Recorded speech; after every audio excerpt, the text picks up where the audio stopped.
Hello everyone, welcome to my channel. তো দেখতেই পাচ্ছেন সিম্ফনি জাম্বো এই যে কুলারটা আছে এটার সম্পর্কে আজকে আমি আলোচনা করব। খুব গরম পড়েছে আর আমি এই কুলারটা 10 বছর হলো ইউজ করছি। অনেকেই হয়তো অনলাইনে সার্চ করে থাকেন একটু রিভিউ পাওয়ার জন্য যে কুলারটা কী রকম। তো আমার এটা কিন্তু কোনো পেড প্রমোশনের ভিডিও নয়। আমি এই কুলারটা ইউজ করে কি বেনিফিট পেয়েছি বা আমার কি অসুবিধা ফেস করেছি সেগুলো কিন্তু আমি সবই আপনাদের সঙ্গে শেয়ার করব। তো এটা হচ্ছে সিম্ফনির জাম্বো এয়ার কুলার। এটা হচ্ছে desert air cooler. Desert air cooler হচ্ছে সবচেয়ে ভালো, যেগুলো আমরা কিন্তু একটা রুমে একের অধিক মানুষ থাকলে ইউজ করতে পারি। করিডোরে রাখলে পরেও যেগুলো আমাদেরকে ভীষণ ঠান্ডা দেয় সেই টাইপের এয়ার কুলারগুলোকে কিন্তু বলা হয় ডেজার্ট এয়ার কুলার। এখানে দুটো সুইচ আমরা পাচ্ছি। দেখুন, এটা হচ্ছে কুলারটা, শুধুমাত্র এই যে সুইচটা দেখতে পাচ্ছেন প্রথমেরটা আমি দেখাচ্ছি। সে ওপরের যে সুইচটা রয়েছে সেটা কিন্তু রয়েছে কুলারটা অন অফের, তার স্পিডটাকে ফ্যানের স্পিডটাকে কমানো বাড়ানো করা। আর নিচের যেটা দেখতে পাচ্ছেন সুইচটা, সেটা হচ্ছে ফ্যানটার সুইং করার। যেমন ধরুন জলটা যে চলছে সেই জলটাতে এটাতে আপনি অন অফ করতে পারবেন, নিচের সুইচটাতে জলটা অন অফ করতে পারবেন। তারপর ওই যে ফ্যানের যে হাওয়াটা আসছে ওখানে আরেকটা ব্লেড থাকে, সেই ব্লেডটাকে আপনি লেফট থেকে রাইট বা রাইট টু লেফট এটা কি করে মুভ করতে থাকে যাতে করে সবাই হাওয়াটা পায়। আর এটা আপনি বন্ধও রাখতে পারেন।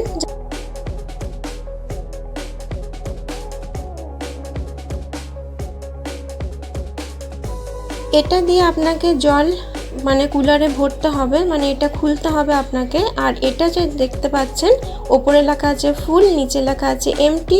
তো আপনি বাইরে থেকেই দেখতে পারবেন যে কতটা জল আর কুলারটা ভরতে বাকি আছে। ওখানে কিন্তু একটা সাদা কিছু দেয়া আছে, আপনার কিন্তু ওটা লেয়ারটা শো করতে থাকবে। আপনি এই কুলারটাতে কিন্তু গ্রাস উল প্যাড ইউজ করা হয়েছে।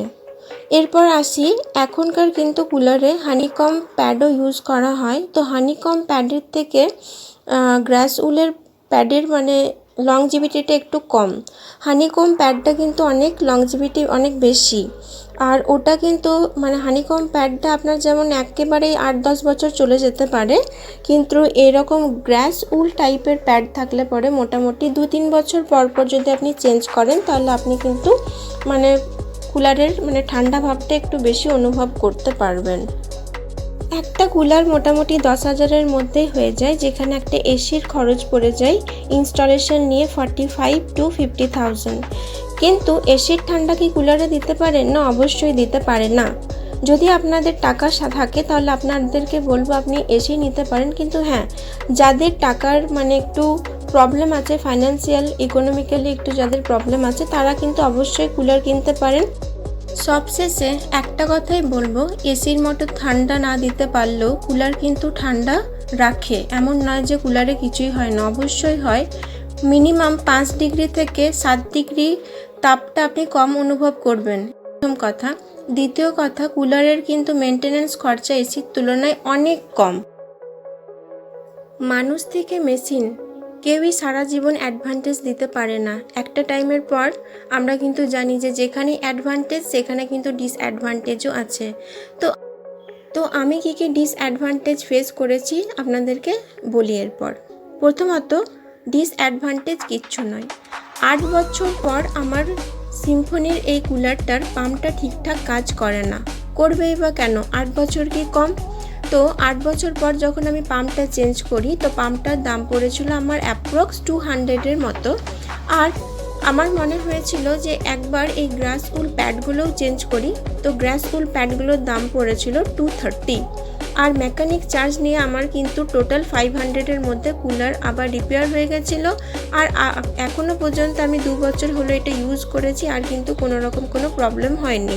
এসির ক্ষেত্রেও কিন্তু একটা টাইমের পর মেনটেনেন্স চার্জ লাগে।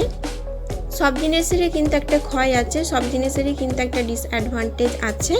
তো আমার ভিডিওটা আপনাদের কেমন লাগলো অবশ্যই জানাবেন। যদি একটু বেনিফিট হন তাও আমাকে কমেন্ট করে জানাবেন। আর যদি পারেন চ্যানেলটিকে সাবস্ক্রাইব করে পাশে থাকুন।